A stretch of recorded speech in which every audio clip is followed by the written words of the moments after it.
Last week, I flew to San Diego, California for a wedding with my brother. We were held up in a decently priced hotel that was somewhat close to both the church and the reception venue, so we were thrilled to stay there. The night of the wedding, both my brother and I got belligerently drunk.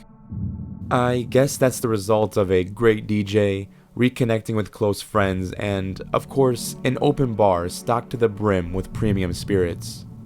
Whatever the case, that night was rough.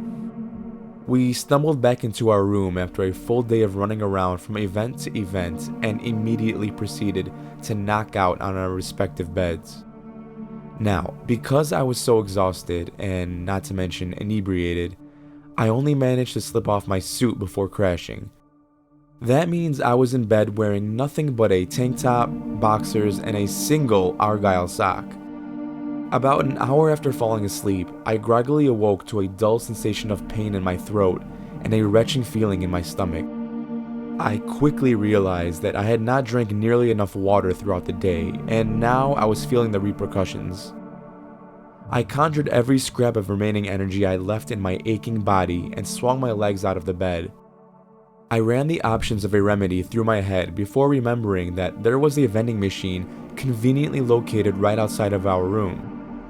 Then I realized with what I was wearing, I must have looked like a madman. Despite that fact, I was ready to risk it, but realized I would have to locate my wallet in the tornado of sweaty clothes that lined our hotel room floor. I was really in no mood to go on a drunken, half-naked scavenger hunt in our almost pitch-black room, especially when I knew there was already a Gatorade in our mini fridge.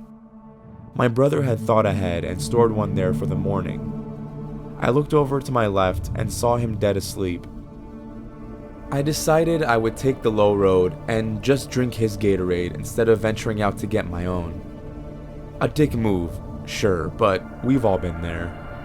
I stumbled out of bed and made my way to the bottle. When I finally reached it, after bumping into every possible obstacle laid out in front of me, I chugged it down in only a few gulps. After dropping the bottle to the floor, I returned to the comfort of my bed. I was just about to drift back into unconsciousness when I heard someone walking around. I peeked my eyes open and saw that my brother was moving around the room. Shit, I thought. He must be going for the Gatorade. Great timing. I acted like I was still asleep, but kept an eye cracked open and trained on the sloppily moving figure. He walked to the foot of my bed, and I heard the empty bottle being kicked, which caused him to stop walking. I knew at that point that I had been busted. I slowly raised my head up so I can fess up and offered to buy him a new one from the vending machine. So much for my plan, huh?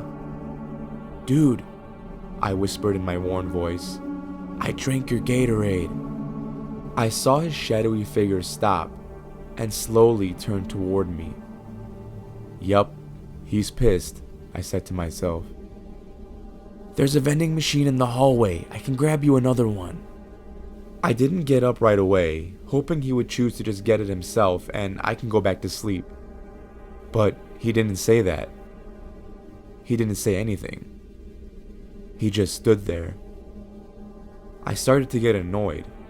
It's like, either chew me out or move on, but don't give me the disappointed mother stare. You know what I mean?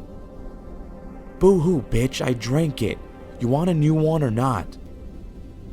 At that, he turned and started to slowly bend the curve around my bed, making his way toward me. Great.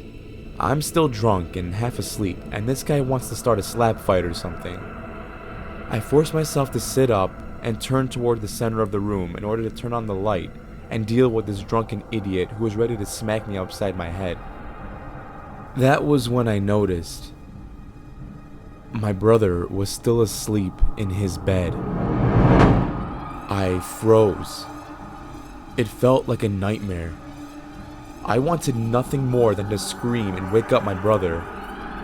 I commanded my voice to say something, anything, but nothing came out except for a few pathetic squeaks.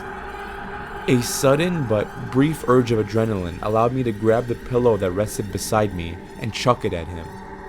My brother shot up, surprised from the direct hit. He rubbed his eyes and turned the light on. "What the hell are you doing, man?" He barked from his bed. That's when I snapped out of my trance and leapt out of my sheets, screaming, and dove into his bed. He tried to push me off, but I was clinging to the mattress with a kung fu level grip. I kept looking around the room and apparently was just speaking in frantic gibberish. When I had finally calmed down, I explained what happened.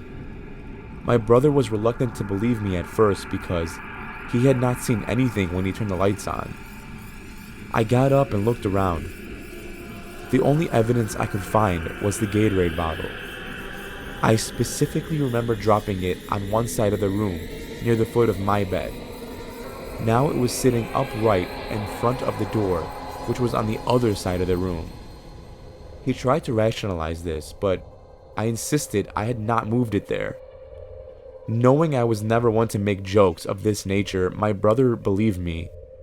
We both stayed up until sunrise, watching movies with all the lights on.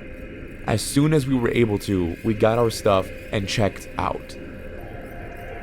We are still unable to figure out an explanation. I guess it could have been someone who wandered inside. If it was an employee of the hotel, it would explain how they gained access to the locked room. That still doesn't explain how quietly they made their way in. Anyone who has stayed in a hotel in their lives know how loud the doors are, and ours was no exception. It would beep when the lock was disengaged before a thundering racket of the handle turning began. How could someone have come in and exit without being heard? I usually try not to put too much stock in the paranormal, but now I'm not so sure. Needless to say, I'll definitely be avoiding that hotel in the future. Thank you for listening. I hope you enjoyed the first video after my short winter hiatus. If you did, it would be awesome if you could hit the like button and leave a comment below. And if you really liked it and haven't done so already, make sure to subscribe for more videos. Thanks again. Be safe out there.